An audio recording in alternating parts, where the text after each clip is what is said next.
നമസ്കാരം, ഞാൻ ജറാത്ത് പോൾ.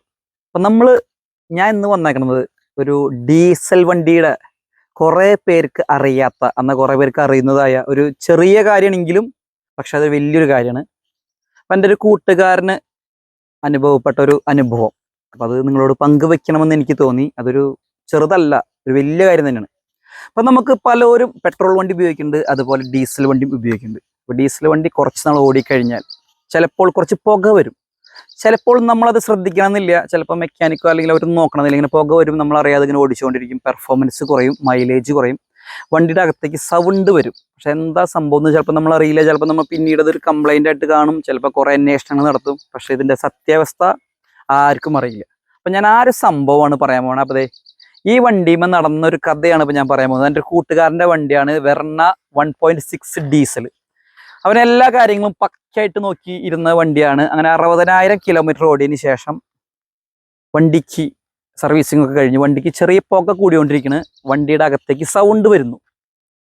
ഈ സൗണ്ട് ആൾക്ക് ആകെ ഒരു ബുദ്ധിമുട്ടുണ്ടാക്കി. ആൾ പൊന്നു പോലെ നോക്കുന്ന വണ്ടിയാണ്, പക്ഷെ ഇങ്ങനെ ഒരു സൗണ്ടൊക്കെ വന്നപ്പോൾ അങ്ങനെ ആളെ അന്വേഷിച്ചു. അപ്പോൾ ഒരു മെക്കാനിക്ക് പറഞ്ഞു ഇതിൻ്റെ ഒരു സംഭവം ക്ലീൻ ചെയ്യണം. അപ്പോൾ അതിനെക്കുറിച്ചാണ് ഞാൻ പറയാൻ വരുന്നത്. ഡീസൽ വണ്ടി ഒരു 50,000 60,000 ഓടിയതിനു ശേഷം പുക വന്നു കഴിഞ്ഞാൽ നോർമലി ആ എഞ്ചിനൊന്നും ഒരു കംപ്ലൈന്റ് ഇല്ലെങ്കിൽ ആ പുകയുടെ കാരണം എന്ന് പറഞ്ഞാൽ അതിൻ്റെ EGR വാൽവ് പുക വന്ന് അടഞ്ഞ് ഉണ്ടാക്കുന്ന പ്രശ്നങ്ങളാണ്. അപ്പം നിങ്ങൾക്കിത് അറിയണമെന്നില്ല, മെക്കാനിക്ക് ഇത് പറയണമെന്നുമില്ല. അപ്പം നിങ്ങൾ പുകയുണ്ടെങ്കിൽ നേരെ മെക്കാനിക്കിനെ കാണിക്കുക, ഈ സംഭവം പറയാ. EGR വാൽവ് അത് മാത്രം ക്ലീൻ ചെയ്താൽ പോരാ, അതിനൊപ്പം വരുന്ന കുറേ സംഭവങ്ങളുണ്ട്.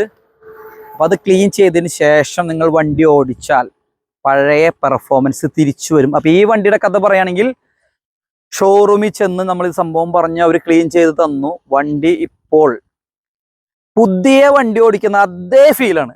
അതായത് വണ്ടി ഒഴുകാണ്. ഞാൻ ഓടിച്ചു നോക്കി, ഇതിനു മുമ്പ് ഞാൻ ഓടിച്ചു നോക്കി. അപ്പോൾ ഈ സംഭവം ക്ലീൻ ചെയ്താൽ മതി. ഇത് അധികം പേർക്ക് അറിയില്ല, ആരും ശ്രദ്ധിക്കാറില്ല, നമ്മളിങ്ങനെ ഓടിച്ചുകൊണ്ട് ഇരിക്കും. അപ്പോൾ നിങ്ങൾക്ക് പുക കൂടുതലുണ്ടെങ്കിൽ, ഡീസൽ വണ്ടിക്ക് അങ്ങനെ ഉണ്ടെങ്കിൽ, മറ്റ് കംപ്ലൈൻ്റ് അല്ലെങ്കിൽ ഈ സംഭവം ക്ലീൻ ചെയ്യുക. അപ്പം നിങ്ങൾ ശ്രദ്ധിക്കുക. ഇനി അങ്ങനെ ആരെങ്കിലുമൊക്കെ ഉണ്ടെങ്കിൽ പറയുക.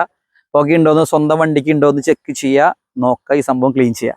ഞാൻ ഈ ഒരു കാര്യം പറയാനാണ് ഇന്ന് ഈ വീഡിയോ വഴി വന്നത്. ഈ വീഡിയോ നിങ്ങൾക്ക് ഇഷ്ടപ്പെട്ടെങ്കിൽ നമ്മുടെ ചാനലൊക്കെ ഒന്ന് സബ്സ്ക്രൈബ് ചെയ്യുക. ഇതുപോലത്തെ ഇൻഫോർമേഷനായിട്ട് ഞാൻ വീണ്ടും വരുന്നതാണ്. ഓക്കെ.